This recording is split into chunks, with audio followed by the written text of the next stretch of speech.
with it.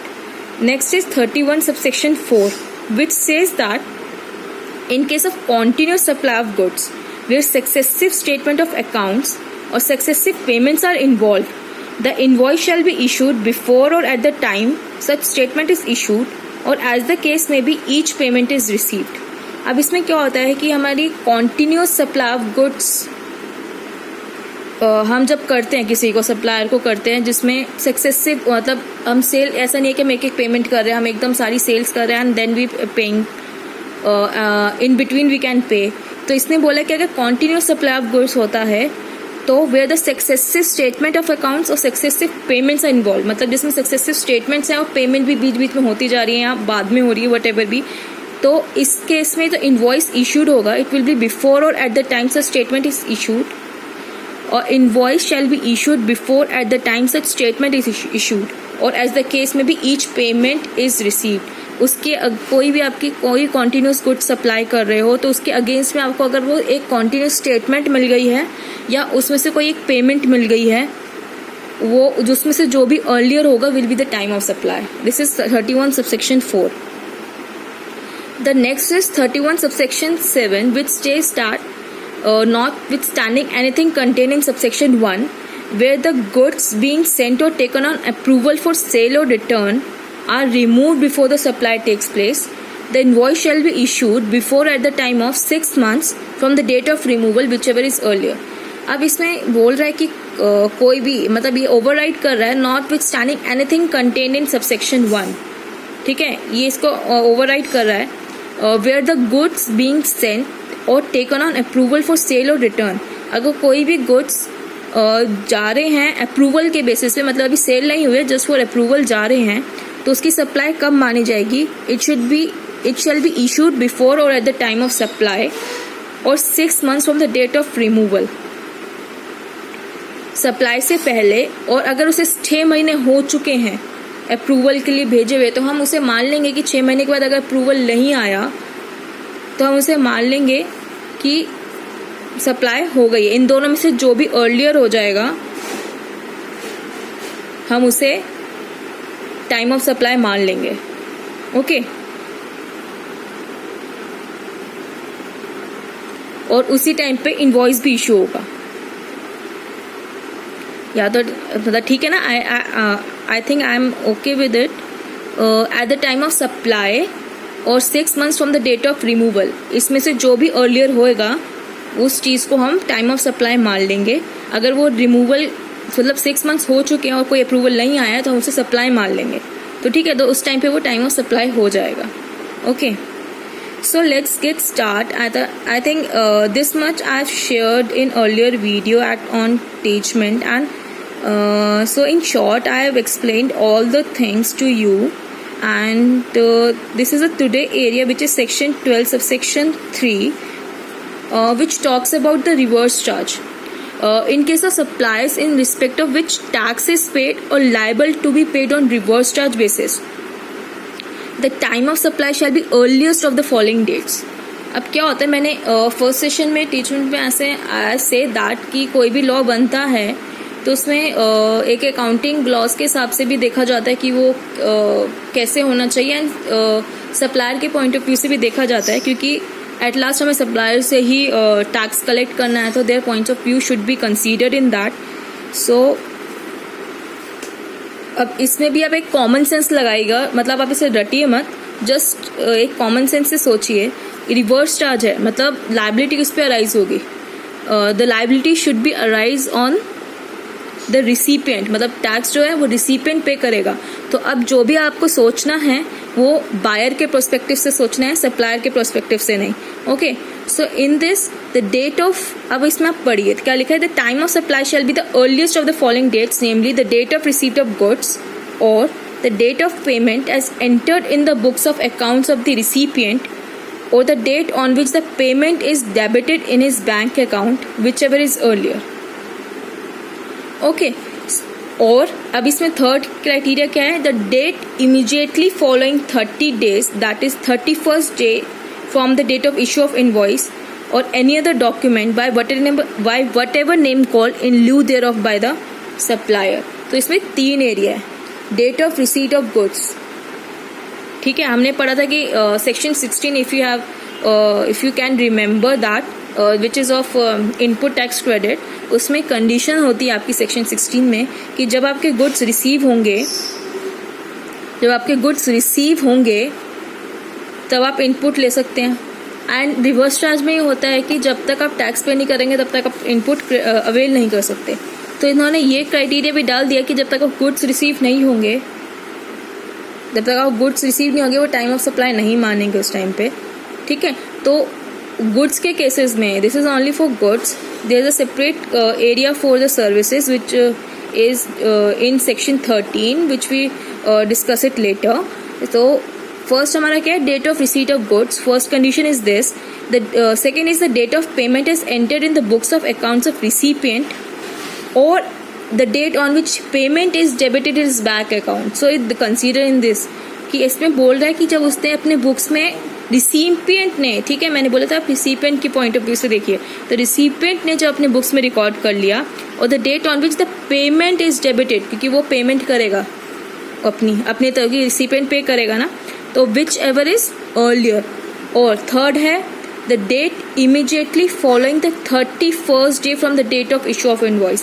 इसमें थोड़ी गलती होती है कि हमें लेना है 30, जो हमारी इवेंट हुआ है, इनवॉइस जिस दिन हुआ है उसके अगले दिन से you have count the 31st day और any other document by whatever called in lieu thereof by supplier।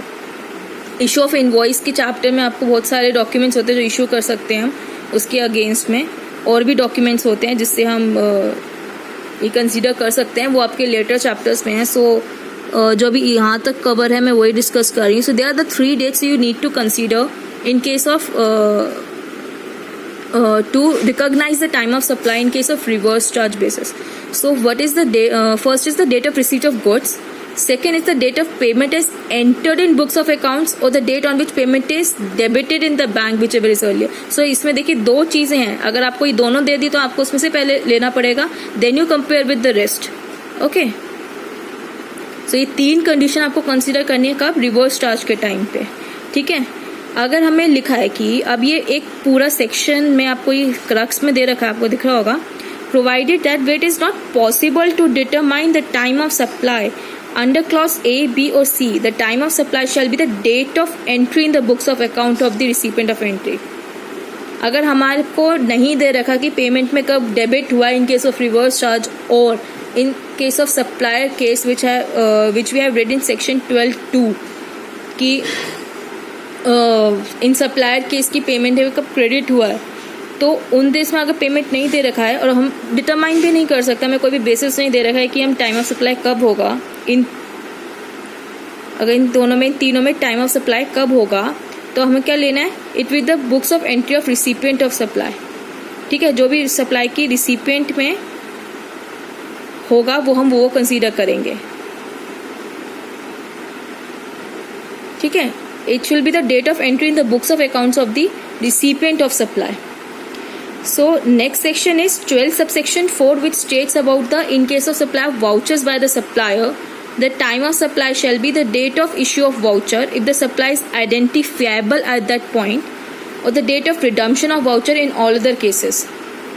ठीक है, so first में इसमें लिखना है, इसमें क्या लिखा है कि हम वाउचर्स होते हैं। so इसमें अब 2 क्राइटेरिया वाउचर्स के लिए उन्होंने 2 क्राइटेरिया बांट दिए हैं। फर्स्ट, इफ अगर सप्लाई आइडेंटिफेबल, हमें पता है कि हमें सप्लाई किस चीज़ की करनी है, हमें पता है कि पर्टिकुलर गुड खरीदना है एंड वाउचर इसी के लिए है, तो उस टाइम जब उसकी टाइम ऑफ सप्लाई कब हो जाएगी, जब वाउचर इशू हुआ है। ठीक है, और अगर हमें उसका पता ही नहीं कि वो सप्लाई पर्टिकुलर गुड के लिए नहीं, हम कुछ भी खरीद सकते हैं, उसके it is journal voucher, so we can classified it as specified voucher and second in journal voucher. In case of journal voucher, it will be the date of redemption of voucher। okay, so I think this section is so small that I need not to explain more on it। so I think I have covered till now 12 subsection 1, 2, 3 and 4। so our next section is 12 subsection 5 which states that where it is not possible to determine the time of supply under the provisions of subsection 2 or subsection 3 or subsection 4। अब ये residual section है आपका, ये residual section है जो कहता है अगर आप तीनों में से कहीं भी टाइम कि आप टाइम ऑफ सप्लाई ना निकाल पाए, it is not possible to determine the time of supply under the provision of subsection 2, 3 और 4। द टाइम ऑफ सप्लाई क्या होगी आपकी, in case where a periodical return has to be filed, अगर periodical return file करनी है be the date on which such return is filed, और any other case मतलब कोई पेनल्टी आ गई एकदम से आपने रिटर्न फाइल नहीं करी भी, आप अनरजिस्टर्ड हैं, कोई आपके ऊपर पेनल्टी आ गई, तो जिस टाइम पे आप टैक्स पे करेंगे उस टाइम पे आपकी टाइम ऑफ सप्लाई मान ली जाएगी। ठीक है, इट इज़ यूजुअली कि आप अनरजिस्टर्ड थे, आपने कोई को टैक्स पे करना चाहिए था, आपने नहीं किया है, तो उसकी केसेस में लायबिलिटी उस पॉइंट ऑफ टाइम की सप्लाई की कौन सी आ जाएगी, with the date on which the tax is paid. और अगर पीरियोडिकल रिटर्न अगर आपको फाइल करनी पड़ती है तो जिस दिन आप रिटर्न फाइल करेंगे the time of supply will be that. Okay, and the next section is 12 subsection 6. The time of supply to the extent it relates to an addition in the value of supply. There's an addition to the value of supply. Addition to the value of supply by way of interest, late fee or penalty for delayed payment of any consideration shall be the date on which the supplier receives such addition in value. ठीक है, and क्या कह रहा है ये, it deemed to be inclusive of GST. अब क्या है, ये ऐसे हमें इंटरेस्ट है, हमें एक आपकी सेक्शन 16 में कंडीशंस हैं कि अगर आप सप्लायर को 180 डेज में पेमेंट नहीं मिलती है then he can charge interest if he receive late, if he receive the payment late after 180 days then he can charge commission interest okay for that payment at 18%। So अब इस interest की time of supply कब arise होगी, ठीक है, इसकी time of supply तब arise होगी जब वो हमें एक्चुअली रिसीव होगी, मतलब it is on receipt basis and of course suppose it is 1000, it is deemed to be inclusive of GST. हम जो इसकी टैक्सेबल वैल्यू निकालेंगे इट विल बी ऑन मतलब हम एक रिवर्स कैलकुलेशन करके निकालेंगे, ठीक है।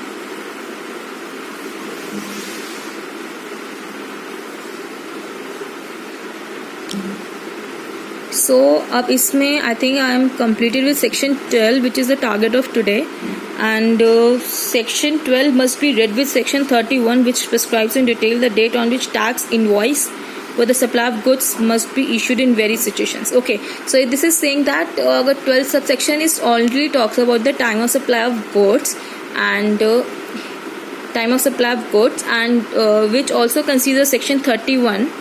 Okay, so I think in small just to cover up the video and I'm explaining in crux what we have studied today. So first is 12 start की liability कब arise होगी, at the time of supply as determined in terms of provisions of this section, जो भी provisions में लिखा होगा उस time पर arise होगी। Second is 12 subsection 2 which says that जब invoice issue होगा और जब पेमेंट होगी सप्लायर को पेमेंट आएगी उसमें से जो अर्लियर होगा उस डेट को हम मानेंगे। 1000 वाला आई थिंक आई एक्सप्लेन्ड इन डिटेल्ड, ऐसा डोंट थिंक कि मुझे उसे एक बार रिवाइज कराने की ज़रूरत है। और अब इसमें लिखा है कि explanation with clause two be the date on which supplier receives the payment shall be the date on which payment is entered books of account और पेमेंट, ये मैंने एक्सप्लेन कर दिया आपको यहीं पे, ठीक है। टैक्स इनवॉइस के केस में सेक्शन 31 हैव कवर्ड की अगर मूवमेंट इन्वॉल्व है तो removal of goods for supply to the recipient हम मानेंगे, कंसीडर करेंगे उसमें अगर हमें सेपरेटली दे रखा है, और अगर मूवमेंट इन्वॉल्व नहीं है तो डिलीवरी ऑफ गुड्स और making available there of. 31 subsection 4 है कॉन्टिन्यूस सप्लाई ऑफ गुड्स का, ये मैंने डिटेल में एक्सप्लेन कर दिया। एंड लास्ट इज 31 सबसेक्शन 7 हमें कि सप्लायर और 6 मंथ्स में अगर सप्लाई अप्रूवल नहीं आया तो हम उसे सप्लाई मान लेंगे अगर 6 months within 6 months approval नहीं आया तो टाइम ऑफ सप्लाई और the 6 months from the date of removal whichever is earlier will be considered as a time of supply. 12th there we have talked about the reverse charge, that will be the date of receipt of goods or the date of payment, ठीक है, date of payment. अब इसमें था कि recipient के point of view से, और जब पेमेंट डेबिटेड हो गई है बैंक अकाउंट में इसमें से जो अर्लियर होगा और सी था आपका 31st day from the date of issue of invoice. इन तीनों से जो अर्लियर होगा हम वो कंसीडर करेंगे in case of reverse charge. ठीक है, अगर इन ए बी सी में से अगर कोई भी आपको टाइम ऑफ सप्लाई का कोई डिटर्मिनेशन नहीं दिया, it is not possible to determine the time of supply, the time of supply shall be the date of entry in the books of accounts of the recipient of supply. ठीक है, और 12 subsection 4 हमने पढ़ लिया था कि अगर supply identifiable है, स्पेसिफिक वाउचर है तो उसका टाइम ऑफ सप्लाई होगा date of issue of voucher, और अगर उसमें अगर सप्लाई आइडेंटिफाइबल नहीं है it will be the date of redemption of voucher. और 12.5 इज अ रेसिडुअल सेक्शन कि अगर कोई अदर केस है तो be the date on which the tax is paid, और अगर पीरियोडिकल रिटर्न आपकी फाइल होती है मतलब आप रजिस्टर्ड हैं the be the date on which such return is to be filed. Section 12.6 जो था आपका था इंटरेस्ट को लेकर, कोई डिलेड पेमेंट हुई है कोई कंसिडरेशन की सप्लायर को, वो हम उस दिन उस इंटरेस्ट का टाइम ऑफ सप्लाई कब मानेंगे, be the when the supplier receives in मतलब it will be on receipt basis, okay, and it will be considered deemed to be inclusive of GST, that is 1000 को, हाँ अगर 1000 है तो हम 1000 का रिवर्स कैलकुलेशन करके उसे वैल्यू ऑफ सप्लाई चार्ज करेंगे।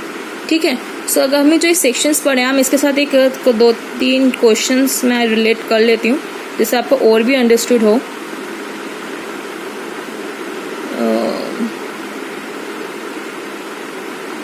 Wait a minute.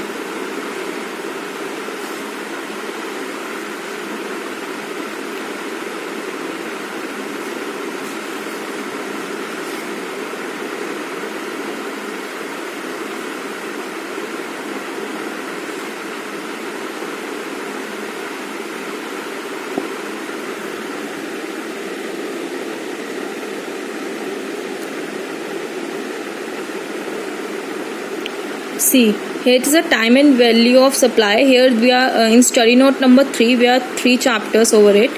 What is first is time, second is value, and third is place of supply under GST. ठीक है, बट हम अभी टाइम ऑफ सप्लाई की बात कर रहे हैं। मैंने यही आपको दिख रहा होगा 12 and 13 of CGST Act, and first here is what is the time of supply of goods, 12 subsection 1, 2, 3, 4, 5, and it is a 6 section is also there. But इधर आपको इस टेबल में दे नहीं रखा है, इट्स ओके। यहाँ पे आप देख रहे होंगे eight the time of supply is determine in according with the provision. ठीक है, जैसे मैंने भी वहाँ पे आपको पढ़ाया था। ये 12.2 आप फॉरवर्ड चार्ज की बात करता है एंड 12.3 जो है रिवर्स चार्ज की बात करता है। तो 12.3 में 3 चीज़ें हैं एंड फॉरवर्ड में 2 चीज़ें हैं।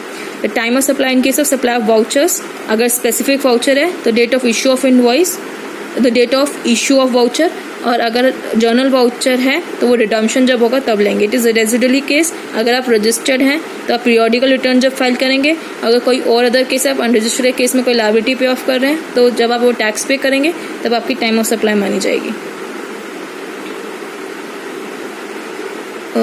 एक हम इसमें आप क्वेश्चन कर लेते हैं। देखिए, first is the question that the P of Chennai supply goods to B of Bengaluru and P has to send the goods for delivery from Chennai to Bengaluru, and P sends the goods to B on 30th October 2017.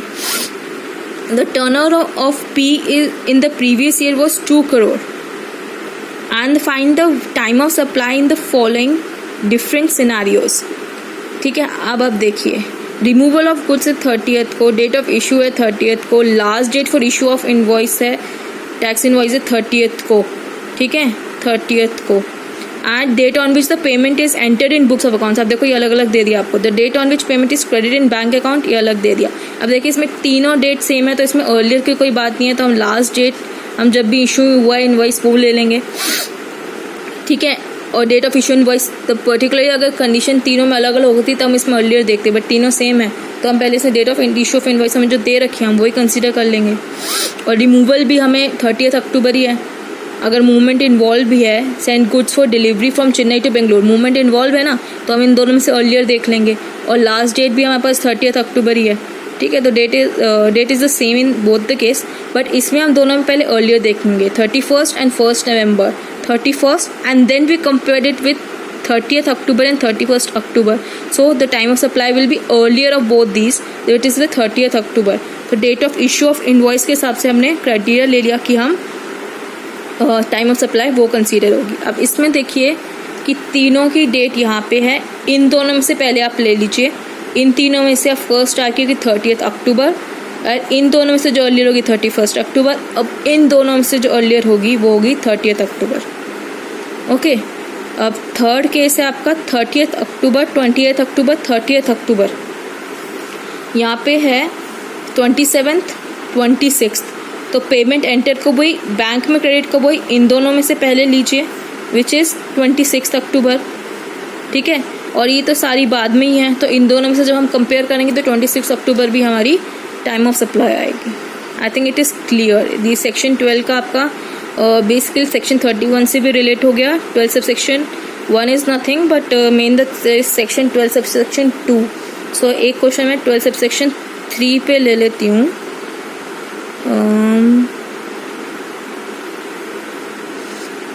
It is the same thing, इस मतलब इसमें कोई ऐसा involve नहीं है। एक आपका advance है, पेमेंट वॉज रिसीव्ड,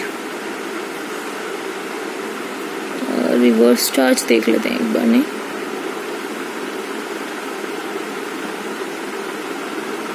वो भी आपका 12 कवर करेगा।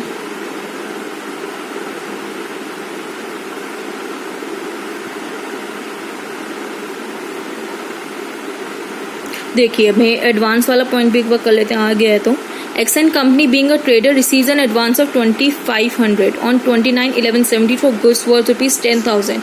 2500 एडवांस मिल गया to be supply the month of January 20।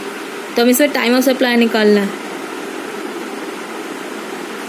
अब देखिए मैंने कहा था अगर 1000 तक है तो ऑप्शन ऑफ द सप्लायर वो कभी भी ले सकता है, बट लेकिन अगर 1000 से ज़्यादा एडवांस आ गया इनवॉइस के अगेंस्ट तो उसे तभी ही उसे रिकॉग्नाइज करना पड़ेगा time of supply, that is जनवरी 2020। ठीक है, अब इसमें ड्यू डेट है 18 अप्रैल होती है। ये आपका जब आपका रिटर्न्स का डिस्कशन होगा ये तब आपका कवर हो जाएगा इसमें। एंड CGST 50 है। हाँ ठीक है, इसमें लायबिलिटी रिटर्न निकाल ली। आप देखिए हाँ ये कंसीडर करिएगा। देखिए 0.80 करोड़ है, 1.5 है एंड इज ऑप्टेड टू पे GST अंडर कॉम्पोजिशन स्कीम। सो कॉम्पोजिशन स्कीम में what will be the rate, it will B 1% in case of, ठीक है 1% है, एंड रेस्टोरेंट्स के केस में 5% है। वो भी अगर 5% तब है जब आप रिवर्स चार्ज में जा रहे हो, and if you are coming under forward charge it will forward no okay, it will be 5%. okay, it will be 5%. So there are matlab I also want to discuss the that scheme 10-2 way where the 6 optional scheme there was there that 6% ही पे करना होता है, but ठीक है वो हमारा यहाँ का डिस्कशन नहीं है। तो यहाँ पे हमें बेसिकली एक ट्रेडर के हिसाब से देखना है, तो इट विल बी 1%। तो आप 0.5% के हिसाब से दे दोगे।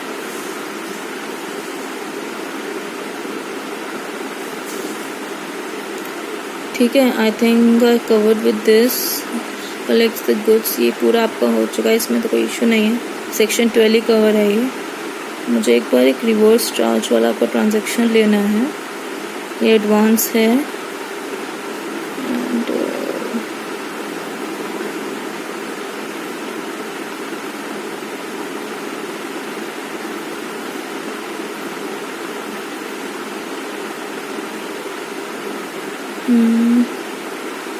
supply goods independent cases.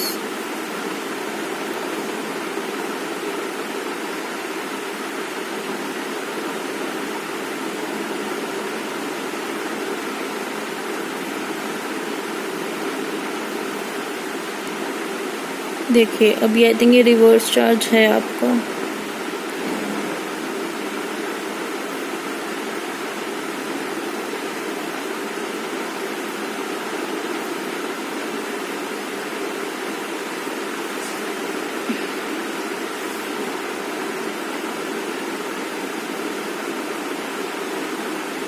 देखिए अभी रिवर्स चार्ज का क्वेश्चन है।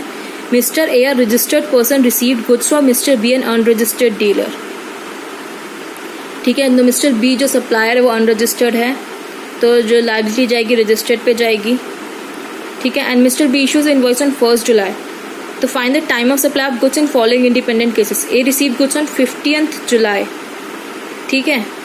And payment which is not made yet, उसने अभी पेमेंट नहीं करी है, तो हमारे पास पेमेंट नहीं है। तो हमारे पास हमने पढ़ा था कि date of receipt of goods 31st from the date of issue of invoice,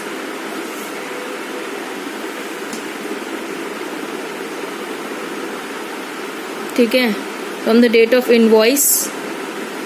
अच्छा ठीक है, आपका गुड्स दे रखा है ना, द 15 जुलाई हमारी रिसीव की वो गुड्स की रिसीव की डेट हो गई। And date immediately following the 30 days from the date of invoice.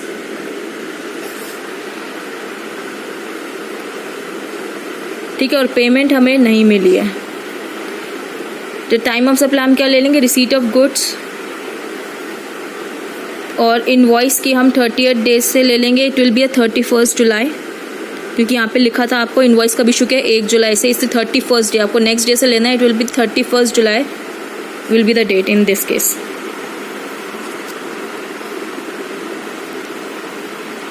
ठीक है, तो इसमें से जो भी अर्लियर होगी, इसमें अर्लियर देखिए कौन सी आ रही है, 15 जुलाई आ रही है। ओके, अब सेकेंड केस में हम देखते हैं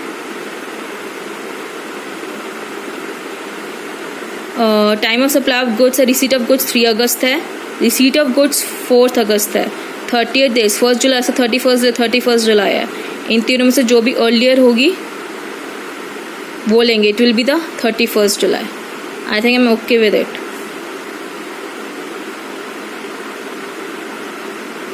ओके, सो आई थिंक ये रिवर्स चार्ज वाला सेक्शन हो गया। 12.4 is not a difficult one, and 12.4 is not difficult one.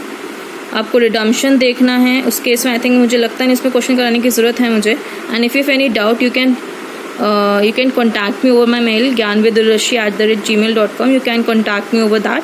I will reply my query within at the earliest as possible. If you have any query over that, you can contact me over that.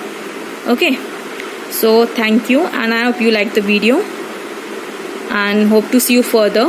And one announcement I want to do with it, that I have earlier said I have take the classes on Teachment, and along with that I have especially for you I will record some of the videos for you on YouTube also, so you can avail that facility on YouTube also, or if you want to avail that from Teachment, you can avail from that. Okay, all the description is given in my channel link, so you can get the information from there.